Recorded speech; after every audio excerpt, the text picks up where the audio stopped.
Catherine Ricbuch de la chaîne Pégase Shiatsu, bonjour. Aujourd'hui, je vais vous refaire une conférence que j'avais faite en novembre 1999, donc ça date un peu. Je ne l'ai fait qu'une fois à titre bénévole, je n'ai pas touché d'argent. Et donc, je vais vous la refaire en espérant que ça va vous intéresser. Il s'agit d'une conférence sur comment se régulent naturellement ou par l'aide de l'homme les populations des individus et comment cela peut aider à lutter contre l'extinction de certaines espèces.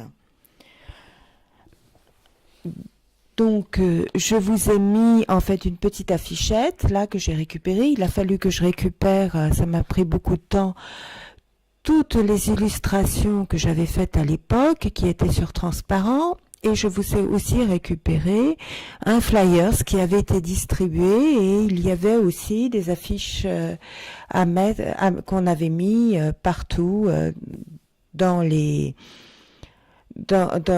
commerces, et en fait les prix des places n'avaient servi qu'à payer le prix de location de la salle. Donc, de tout temps, l'homme a connu des problèmes écologiques avec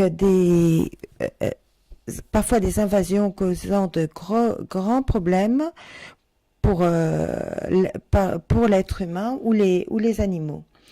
Les anciens problèmes écologiques relatés par l'homme sont d'ordre démographique et relatés par exemple dans la Bible pour les 10 plaies d'Égypte, invasion de grenouilles, de moustiques, de mouches, épidémies, décimation de troupeaux entiers, sauterelles mangeant des récoltes et d'ordre climatique, notamment des engloutissements par la mer, des orages détruisant les récoltes. Le déluge de l'arche de Noé. Il ne faudrait pas croire que ces choses-là sont sans fondement, n'ont pas de réalité historique. Soit c'est une réalité historique comme pour les chevaliers de la table ronde qui est déformée, soit c'est une réalité historique bien plus proche que l'on croit de la réalité. Cela dépend de beaucoup de choses dans ce qui a été décrit. Des éruptions volcaniques récentes qui ont été étudiées par les chercheurs. Alors quand on en dit récent, c'est notamment le Pinatubo en 1991 dans les Philippines, auquel pour lequel les chercheurs ont noté un refroidissement général de la planète de 0,6 degrés, mais aussi des choses plus anciennes comme le Krakatoa, en étudiant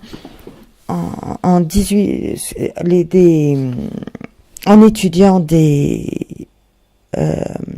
témoignages par écrit de cette explosion qui a eu lieu en 1883 et qui a bouleversé toute l'humanité, mais il faut toujours du temps pour retrouver des archives, les réunir et en faire l'exploitation en fonction notamment des avancées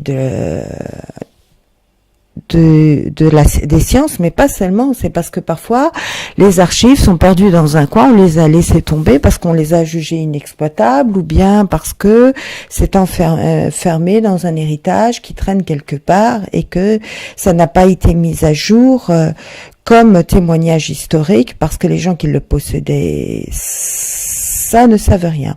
Et donc ces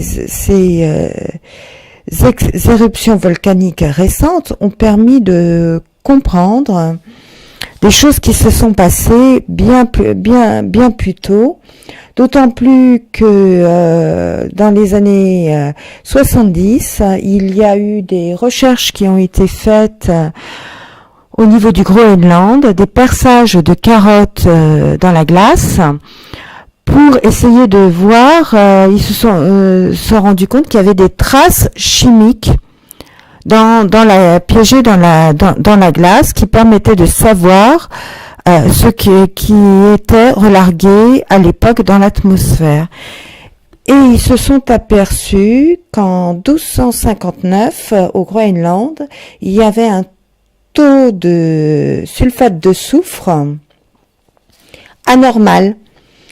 Et quelques années plus tard, ils ont refait la même expérience dans le pôle sud, et ils se sont rendus compte que le même pic avait lieu dans le pôle sud et toujours en 1259, donc la même année. Ce qui les a troublés parce que s'ils expliquaient un pic dans le Groenland par une éruption volcanique dans l'hémisphère nord, ça remettait un peu en question. Ils se disaient, mais forcément, cette éruption volcanique a eu lieu quelque part dans les tropiques, parce que sinon ça aurait pas pu atteindre en même temps la même année au même taux le pôle sud et le Groenland. Et ils se sont aperçus en fait en regardant les archives l'année précédente, en 1258, qu'il y avait énormément de brouillard en 1258. Et cela réparti sur toute la planète. Ils ont d'abord trouvé ça à Londres, mais ils se sont rendus compte qu'en fait, ce brouillard qui générait des famines, avec un brusque refroidissement de moins 20 degrés, même l'été de cette année-là. Donc c'était très grave parce qu'en été, c'est là que les cultures poussent, c'est là que l'homme obtient de quoi se nourrir. Ils se sont rendus compte que là, il n'y avait quasiment pas eu de récolte et des famines épouvantables qui avaient du coup généré des maladies infectieuses. Les gens ne sont pas morts cette année-là de famine, mais de nombreuses maladies infectieuses sur lesquelles ils ne pouvaient plus lutter parce qu'ils avaient trop faim, quoi. Et donc, cela a diminué la population à Londres de moins de 30%. Et ils se sont rendus compte que ça a été la même chose dans toute l'Europe, et ils ont même eu des traces de ça en Asie. Donc visiblement c'était quelque chose qui se retrouve dans les archives, des archives écrites. Ils ne pouvaient pas raccorder ça à quelque chose. Et là, les scientifiques se sont dit, mais c'est cette éruption volcanique dont on ne sait pas d'où ça sort, qui a provoqué ça. Et alors, on peut dire que du coup, suite à ces dépôts de sulfate, ils ont cherché un peu tout surtout de la planète, même en Amérique latine, puis ils se sont rendus compte que non, les volcans qu'ils avaient en Amérique latine ne correspondaient pas, qu'il fallait plus chercher dans les Philippines, que ça correspondait au niveau dépôt de sulfate plus à des volcans de Philippines, que les autres volcans ne déposaient pas assez de dioxyde de soufre. Et en fait, ces dioxydes de soufre provoquaient des réactions pour donner des aérosols qui créaient un reflet miroir, ce qui fait que les rayons solaires n'arrivaient pas sur la Terre. Et ces mêmes aérosols, au niveau terrestre, perturbaient les courants, parce que ça n'a pas fait qu'empêcher l'arrivée des rayons solaires sur la Terre, mais ça perturbait les courants aériens. Et donc, ça nous rappelle quelque chose. Ça nous rappelle tout bêtement toutes les théories qu'il y a eu sur l'extinction des dinosaures, puisque on pensait que les rayons du solaire n'arrivaient pas, et on s'aperçoit qu'il n'y avait pas que ça, qu'il y avait un chaos. Il y a certainement dû y avoir un chaos climatique aérien puisque ça s'est arrivé dans cette fameuse année 1258 qui provoquait un chaos climatique perturbant totalement le climat et donc générant ce refroidissement et l'arrivée des rayons solaires. Et ils en ont déduit qu'en fait l'éruption s'était produite en 1257, que les problèmes climatiques avaient lieu en 1258 parce que ça s'était répandu sur toute la Terre, et que c'est seulement en 1259 que les dioxydes de soufre étaient arrivés sur la planète. Et ils ont fini par trouver une signature chimique qui correspondait, celle du Rinjani, mais qui était un volcan récent. Donc, ils se disaient, voilà, ils essayaient de savoir si le Rinjani n'avait été, qui réagit comme un volcan de jeune, n'était pas finalement plus ancien que ça.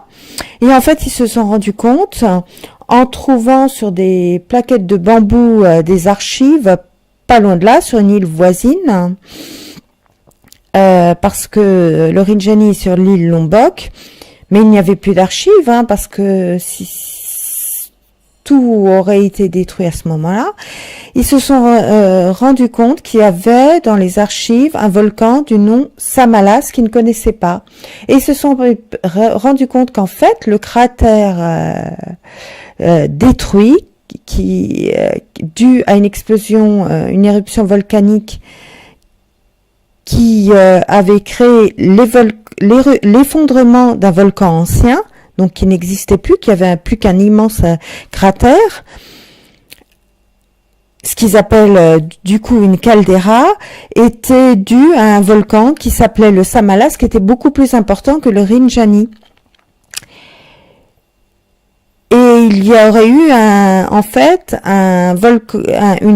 effondrement de 1800 mètres. 1800 mètres de montagne, je sais pas, moi j'ai du mal à imaginer, je sais pas pour vous, 1800 mètres de montagne qui suite à une éruption s'effondre et qui a donné une immense caldeira.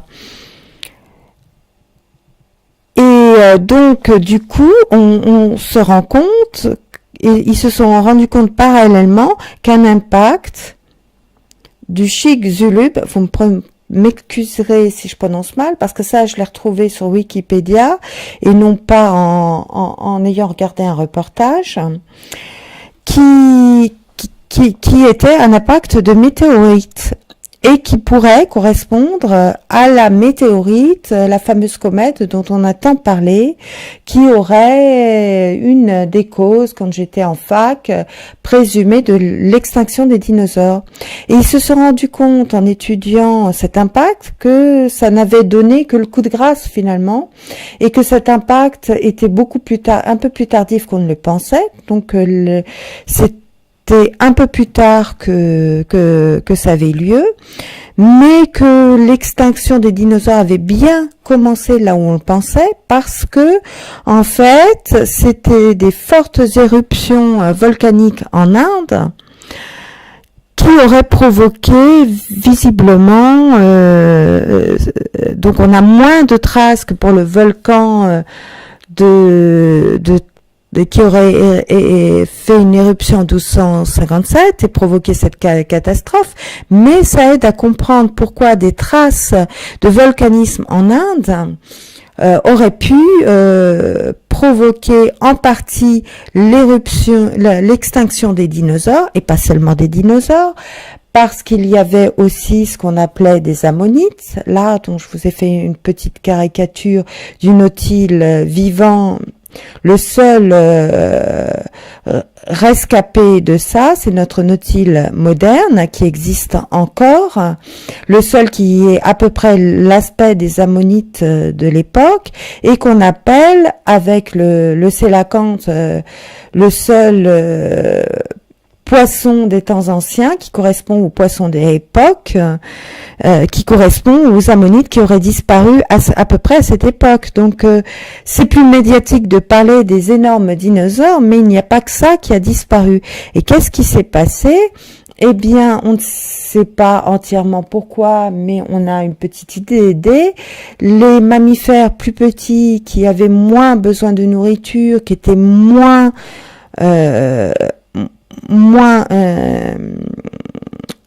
fréquents sur la planète, ont pu se cacher, avoir accès à des nourritures ou qui n'étaient pas accessibles aux dinosaures à cause de leur grande taille, ont pu survivre à cette extinction de masse, mais en quantité faible, mais en quantité suffisante pour pouvoir émerger après. Donc on ne sait pas tout, mais on commence à comprendre ce qui s'est passé, et du coup les mammifères ont pu de nouveau arriver à du gigantisme, peut-être pas autant que les dinosaures, mais c'était quand même pas mal.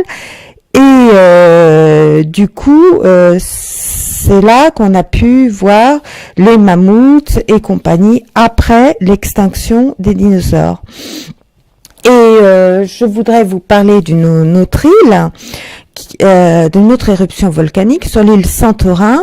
Et en fait, l'île Santorin de Crète a été détruite par ce qu'on appelle l'explosion minoenne en 1600 avant Jésus-Christ, et a provoqué une perturbation climatique locale qui explique au moins en partie les 12 plaies d'Égypte. Bon, je n'ai pas revu le reportage, mais c'est très intéressant. Je vous invite à le voir. Et un tsunami qui serait à l'origine il n'y aurait pas eu d'ouverture, si vous voulez, de la mer Rouge par Moïse, mais il aurait eu simplement la bonne intuition pour passer un bon moment, pour que passer juste avant le tsunami, et l'onde de choc qui se serait répercutée par voie terrestre serait arrivée jusqu'en mer Rouge et aurait provoqué un tsunami qui aurait noyé les Égyptiens qui les pourchassaient.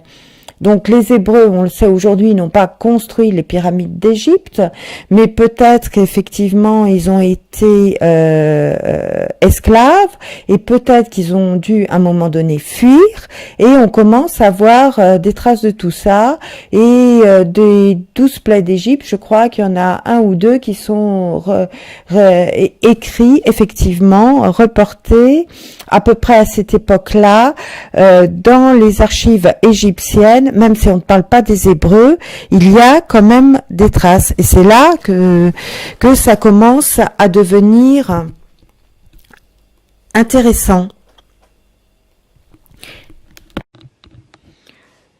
Je vous montre donc dans mon exposé une carte qui est un peu vieille, puisqu'elle remonte à peu près de l'époque où j'avais fait ma conférence. Donc il y a certainement des mises à jour à faire.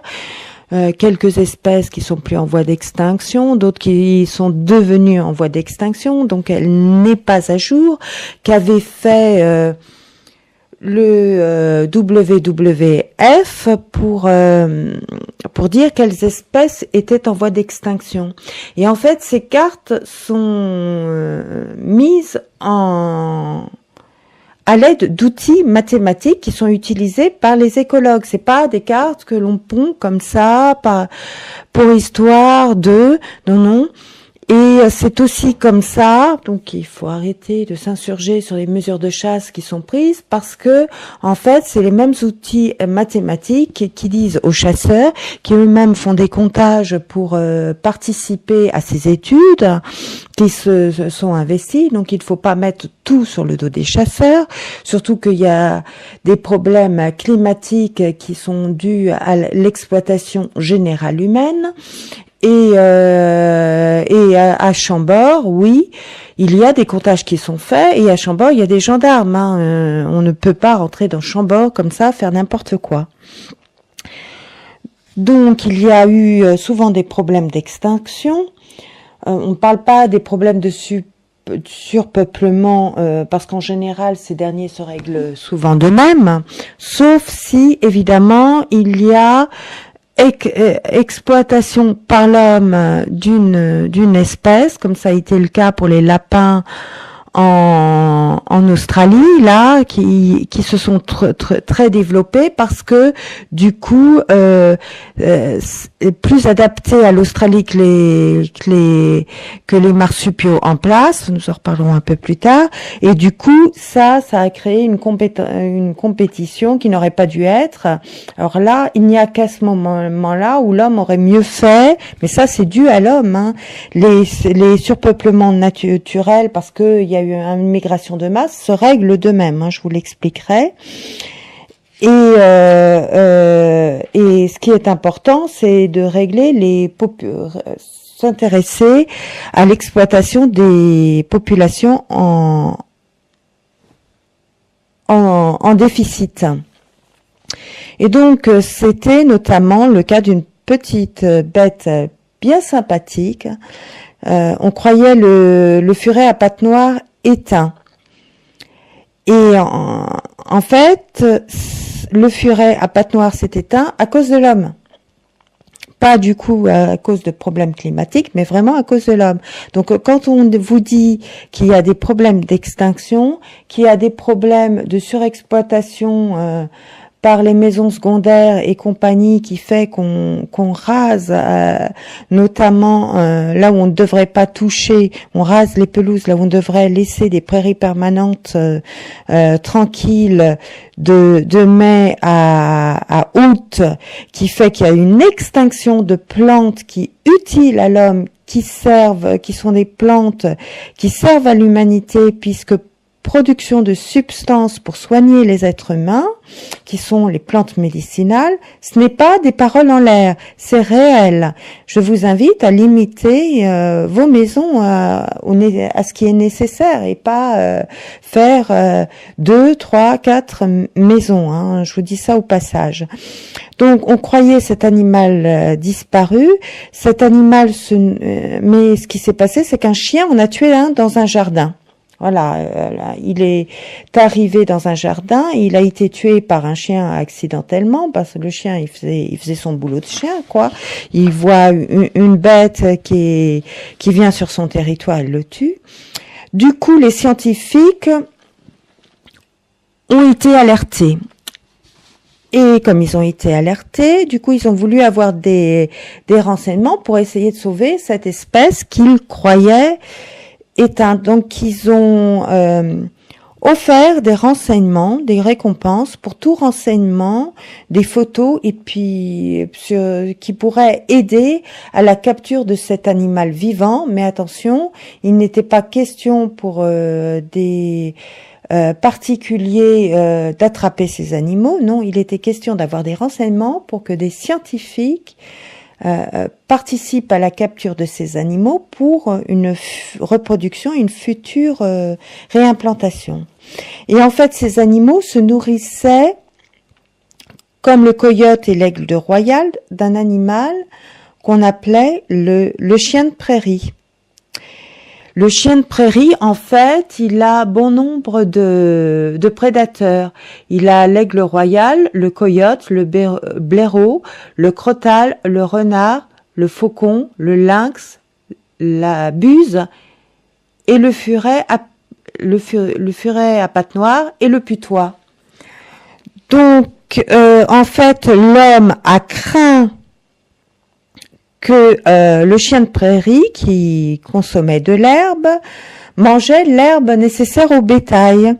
Et une forte récompense a été offerte pour la mort de chaque individu, et ils ont été en fait empoisonnés par les locaux, par des gens comme vous et moi, des particuliers, qui ont touché une récompense. Et là, je vous montre une photo réelle de cette époque, qui montre une montagne de chiens de prairie. Et donc, ça a été, mais vraiment catastrophique. Il y a vraiment une dissémination, même pas pour manger les chiens de prairie, non, non. Mais tout simplement pour garder de l'herbe. Mais en fait, le chien de prairie maintenait l'herbe rase en mangeant seulement le haut de l'herbe. Et du coup, l'herbe ne grandissait pas, et c'est ce qu'on pratique quand on veut faire de l'exploitation alternée entre de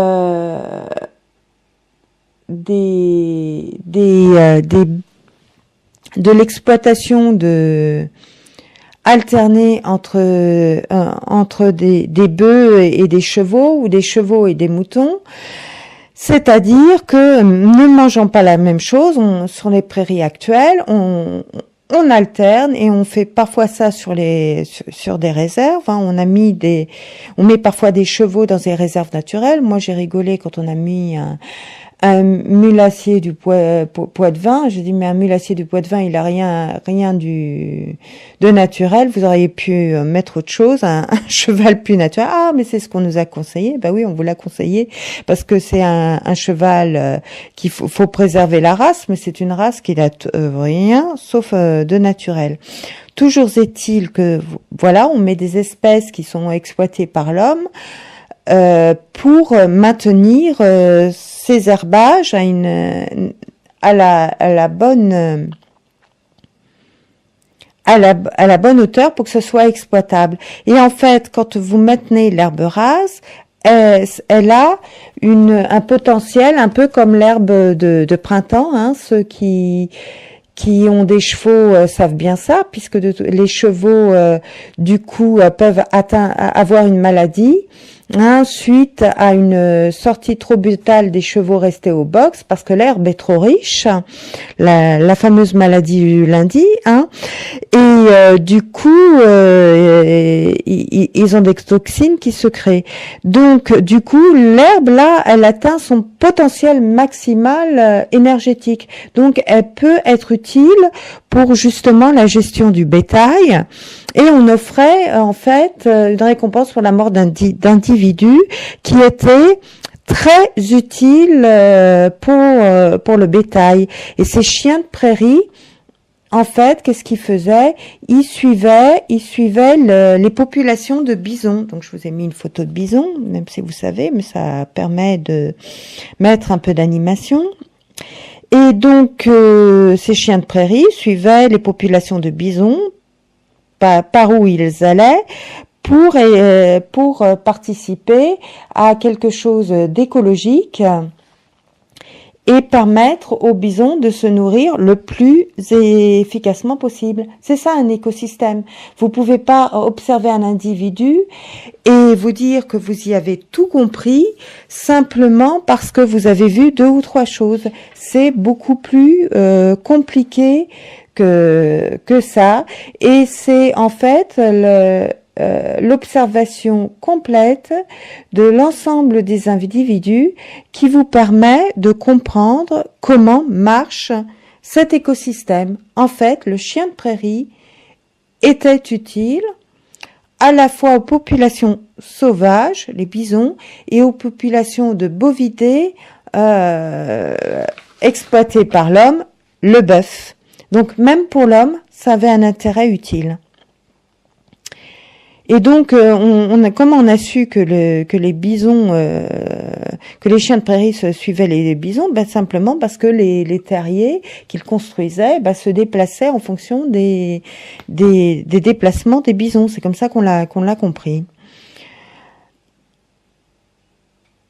Et donc une fois l'écosystème bien connu, il faut pouvoir comprendre le système de prédation. Et pour ça, on utilise des modèles, mais des modèles créés en étudiant ce qui se passe au niveau de graphes mathématiques établis en observant ce qui se passe quand on met un petit nombre d'individus dans un coin. Qu'est-ce qui se passe?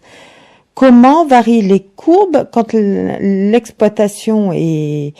pas l'exploitation, mais enfin l'exploitation par ces animaux est optimum et qui se développe, crée une vraie population et pas une sous-population peu importante qui périclite. Comment cela se crée? Alors vous voyez, je vous ai mis un graphe là. Donc vous voyez, ce graphe est composé de 3 parties. La partie 1, la partie 2, la partie 3. La partie 1, c'est la population N0 de départ. Ça, il faut que cette population atteigne un chiffre minimum. Donc, on arrive à le déterminer. Donc, c'est pour ça que vous avez un palier, en fait, qui est dessiné sous ce chiffre N0. Je m'excuse, parfois les graphes sont un peu troubles, mes photos d'origine sont bien, mais des fois ça passe mal quand j'enregistre le film en vidéo. Et donc, il faut que ce soit sous ce palier.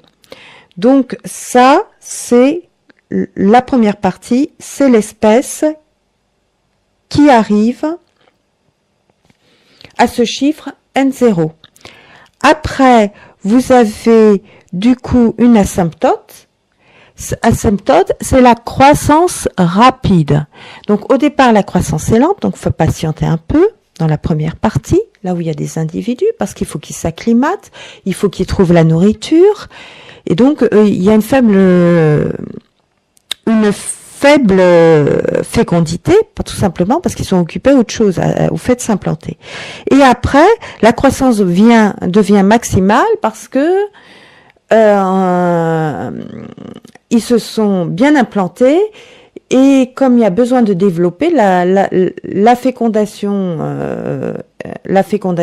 est maximale, la fécondité de la population, soit par des mécanismes régulateurs internes, parce qu'il y a beaucoup de nourriture, soit parce que les individus sont occupés à ça par réflexe d'instinct, voire même les deux à la fois.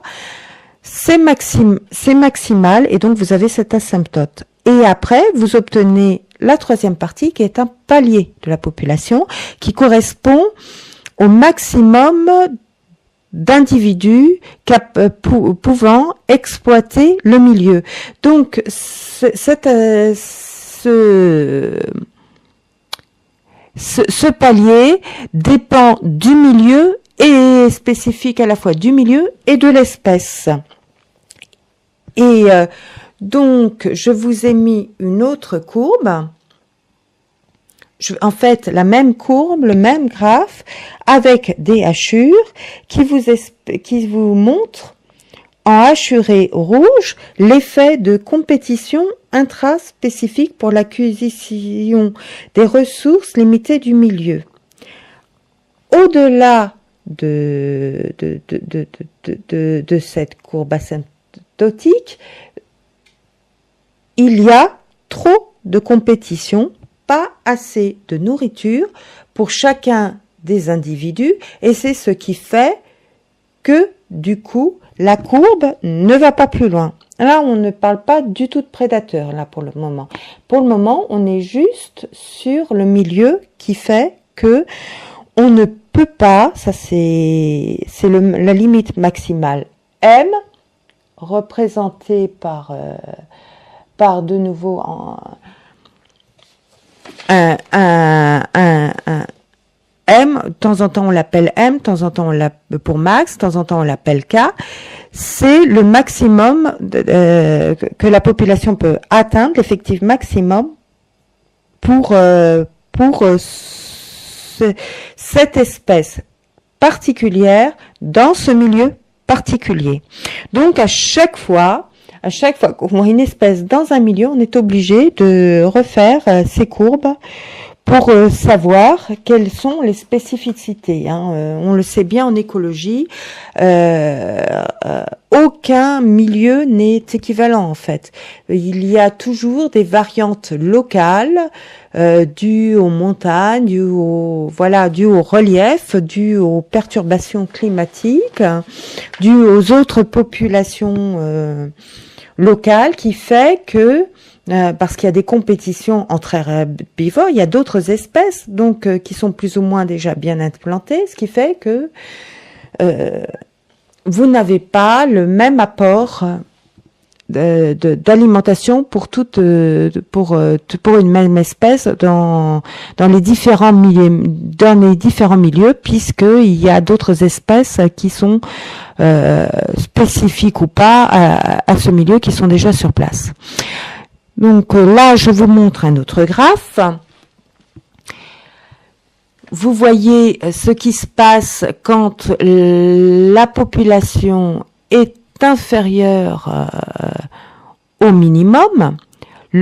Et vous voyez que ce minimum, quand elle est inférieure à ce minimum, la population chute brutalement, périclite, parce que il y a suffisamment à manger, mais bon, il n'y a pas assez de biodiversité dans l'espèce, de pool génétique pour que la population puisse se développer sans problème génétique qui fait que il y a un peu trop d'individus de consanguinité, il y a trop de consanguinité, donc des gènes néfastes se déclenchent et en plus il y a peut-être un peu trop d'individus qui se battent pour des femelles qui ne sont pas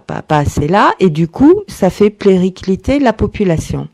Qu'est-ce qui se passe quand la population est trop forte? Eh bien, quand elle est trop forte, vous voyez, il y a trop de compétition dans le milieu, donc ça crée des famines, et donc du coup, on arrive à ce fameux palier K qui est le même, qui n'a pas changé. C'est pas parce qu'il y a plus d'individus que ça va augmenter. On évolue vers le même palier qui fait que vous n'avez pas une population plus grande alors que vous avez mis davantage d'animaux.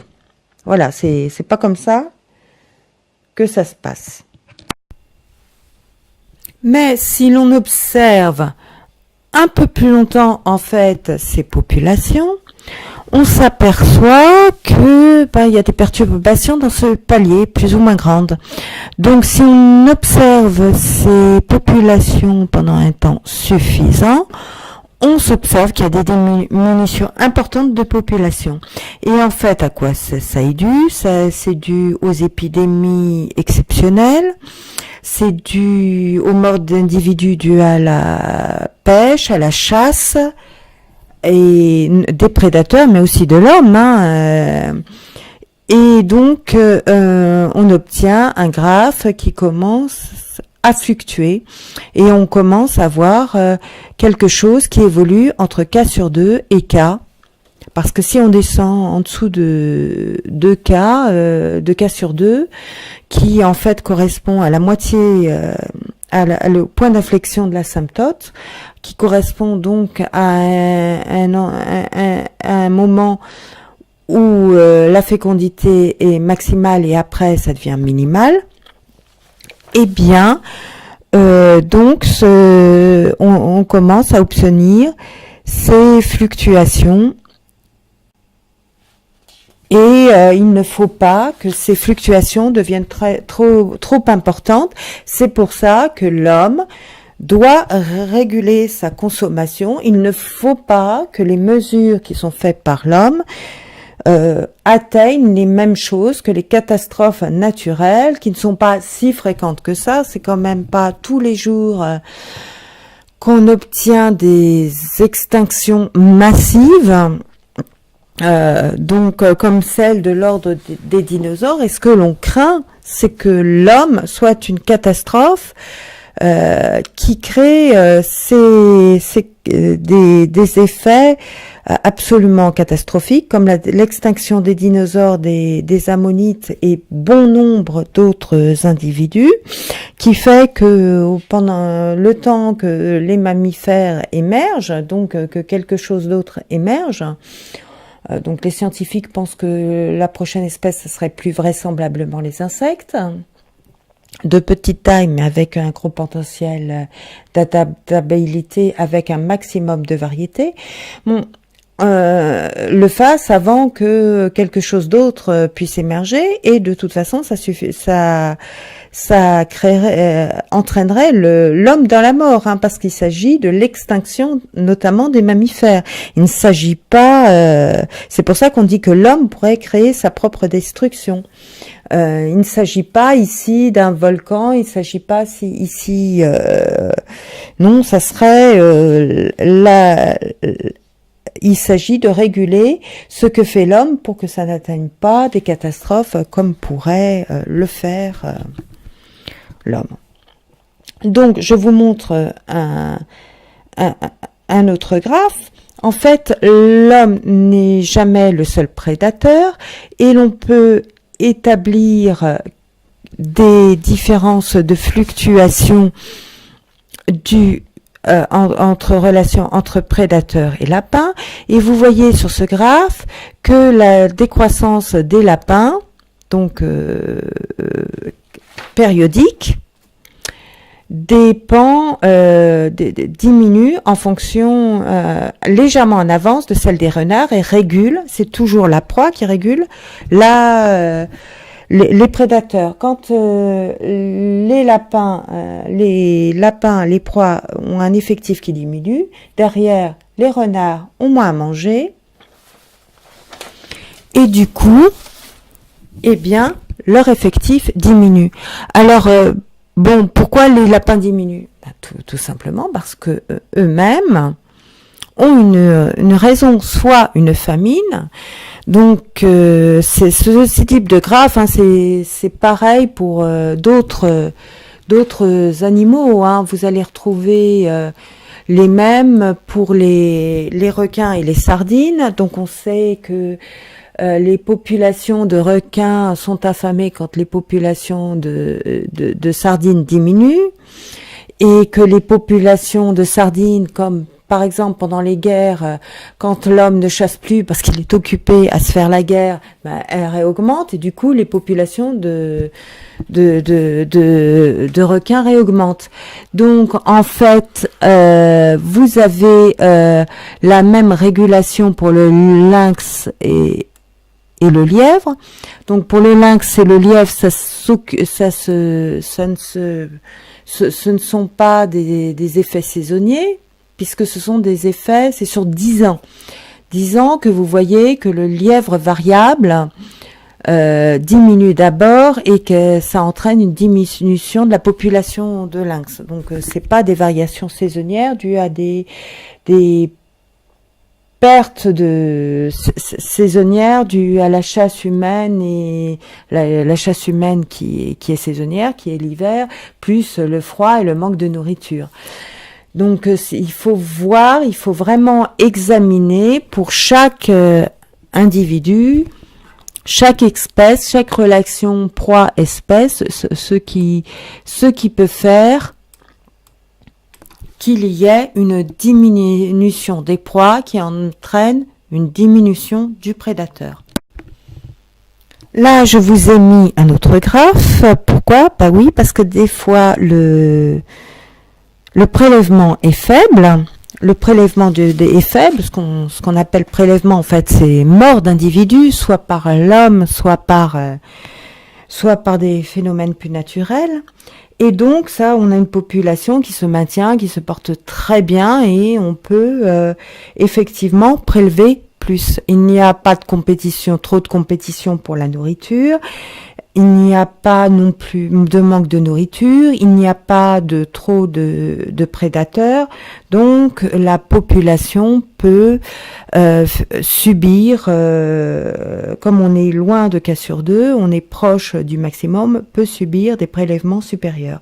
Donc vous voyez, en fonction de ces graphes, on peut vraiment établir où en est la population, comment elle s'adapte au milieu, et en fonction même c'est pour ça qu'on refait des comptes chaque année, au moment de l'hiver, c'est pas par plaisir, c'est pour savoir s'il n'y a pas un effet ponctuel qui fait que là il faut pas trop prélever parce que la population est diminuer déjà par un effet exceptionnel. Donc c'est tous les ans qu'il faut faire ces comptages pour savoir ce qui se passe et remettre l'information au goût du jour.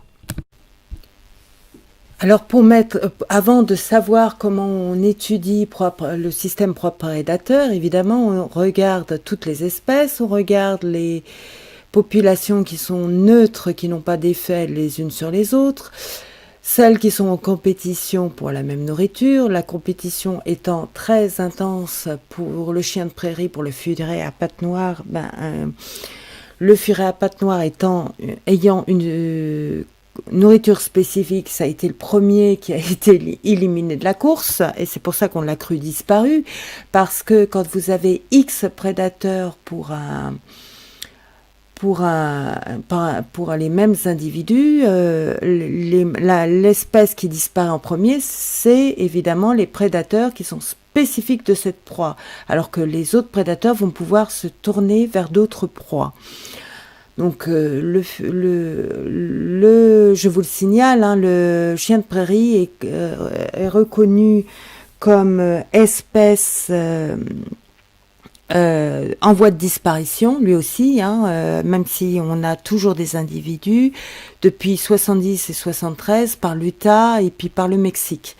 Donc ils sont toujours limites, ils ont jamais disparu, mais ils ont toujours été suite à ce carnage en voie d'extinction.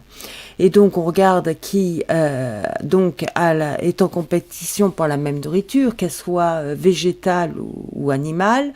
On voit les espèces qui sont en coopération, hein, c'est les fameuses histoires des requins qui ont un hôte, un poisson un type de poisson bien particulier qui se nourrit de leurs parasites et qui est donc le seul poisson qui n'est pas mangé par le requin. Il y a des phénomènes de mutualisme. Alors, il y a des phénomènes de commensalisme, c'est-à-dire commensalisme, c'est on tire parti de son hôte sans l'endommager. Des phénomènes de symbiose, eh bien c'est finalement les bactéries qui digèrent la cellulose chez les vaches.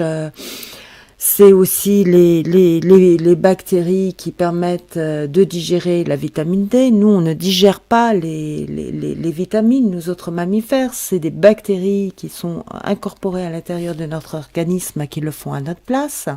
Donc, il faut arrêter. C'est un peu tous ces délires sur les vitamines qui sont dus à des gens qui ne savent pas du tout comment ça fonctionne.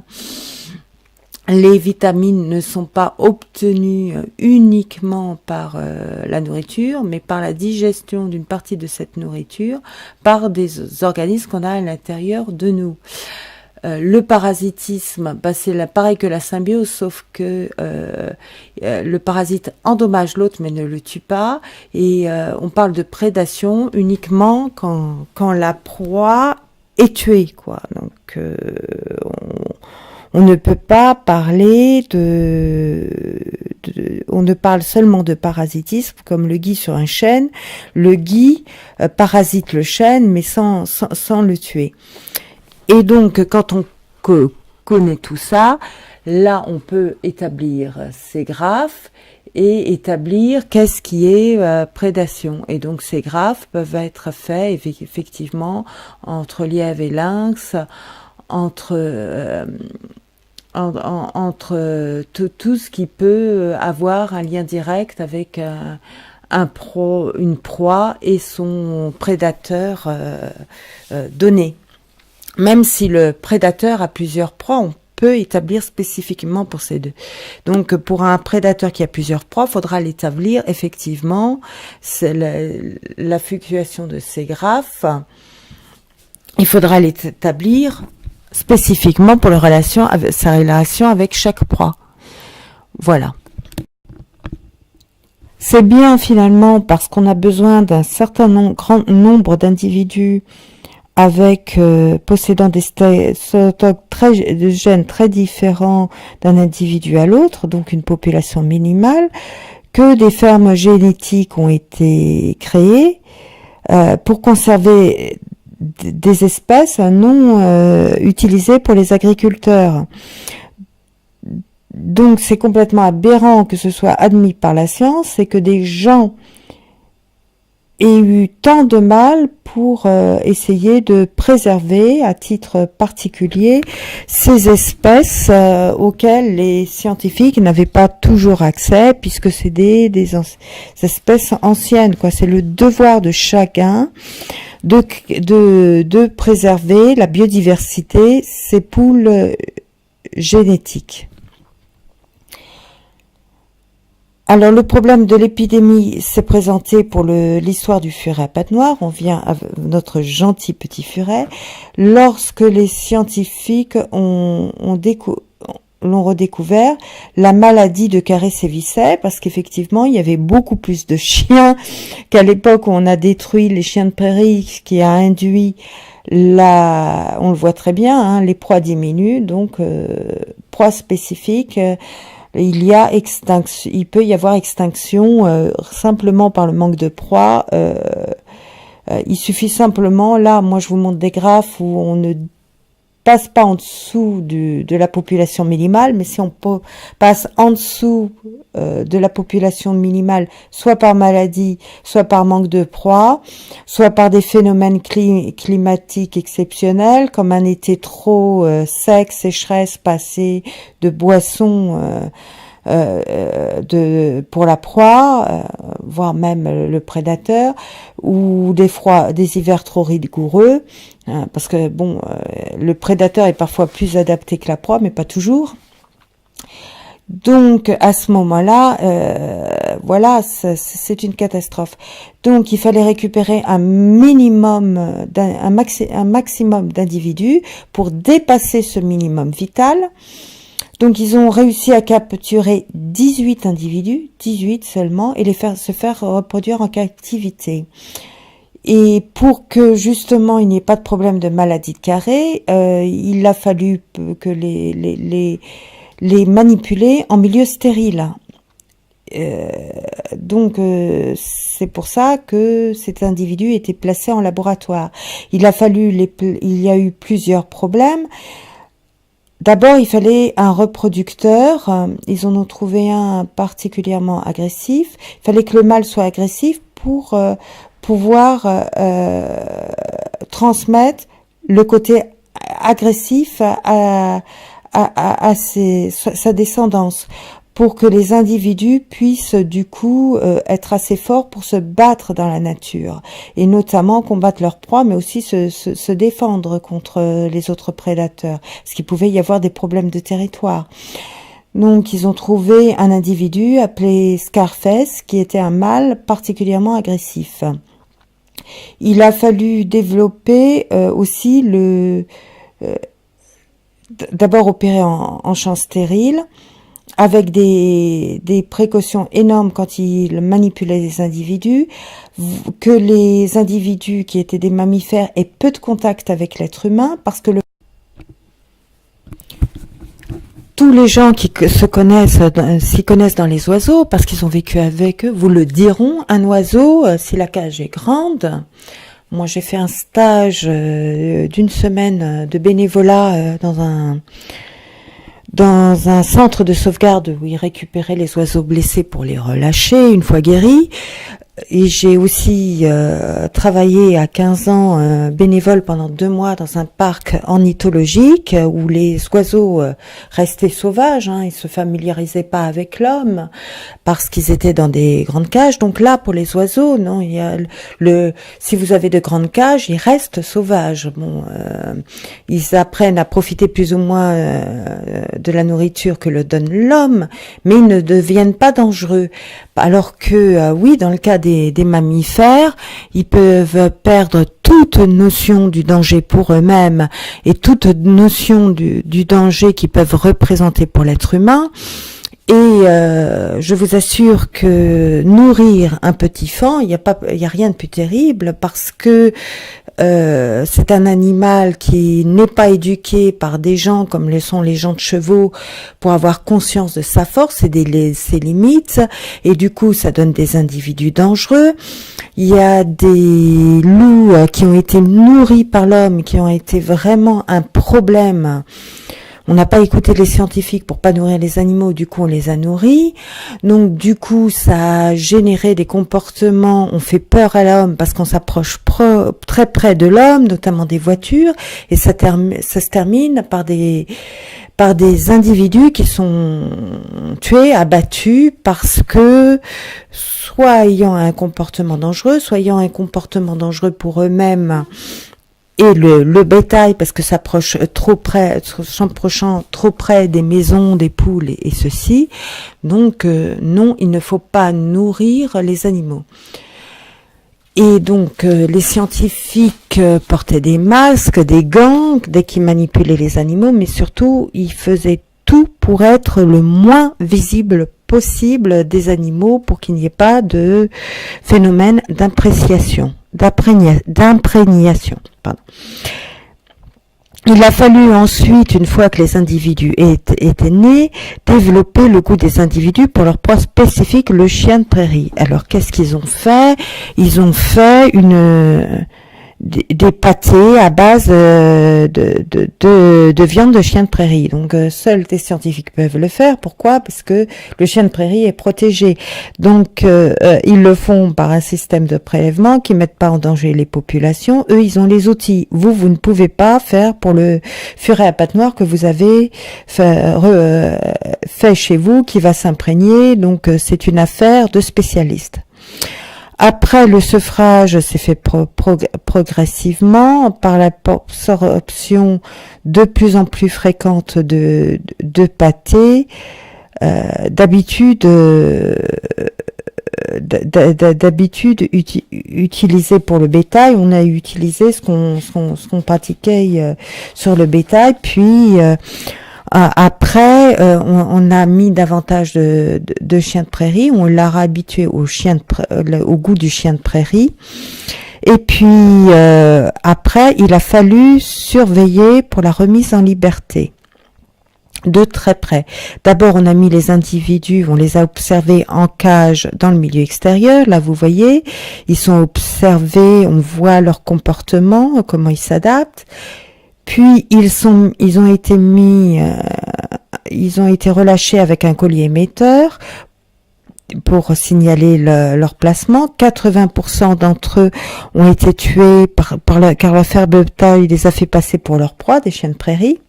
Et les prédateurs ont laissé les cadavres sur place. Donc les scientifiques, grâce au collier émetteur, ont retrouvé les cadavres et se sont rendus compte que les prédateurs les avaient laissés dès que, par le goût, ils avaient retrouvé leur erreur. Et vous voyez, là, il y a une photo d'une caravane avec une antenne. Ben oui, parce que c'est là que sur ordinateur étaient observés les mouvements des individus.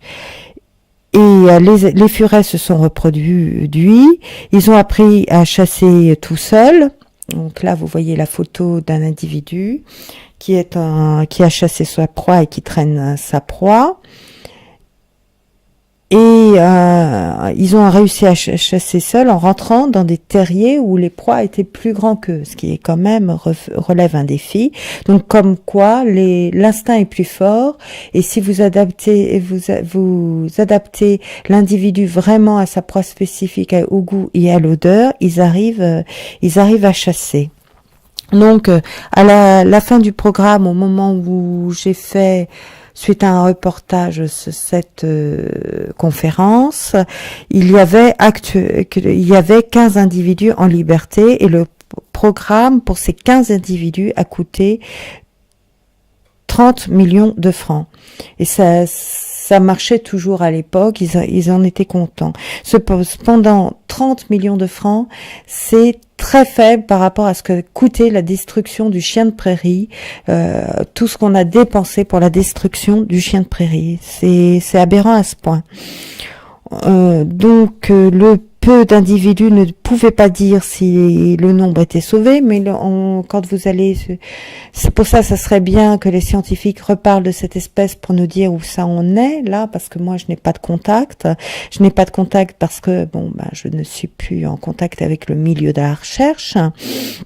Et ça serait bien qu'on sache si, enfin... ces individus soient en nombre suffisant pour être sauvés d'une catastrophe. Donc nous arrêtons l'exposé pour là. Je referai pour vous parler d'autres expériences sympas qui se sont passées notamment avec le zèbre, les zèbres de montagne et compagnie, le Przewalski et compagnie, quelques espèces, je vous en parlerai rapidement. Je vous remercie de m'avoir écouté.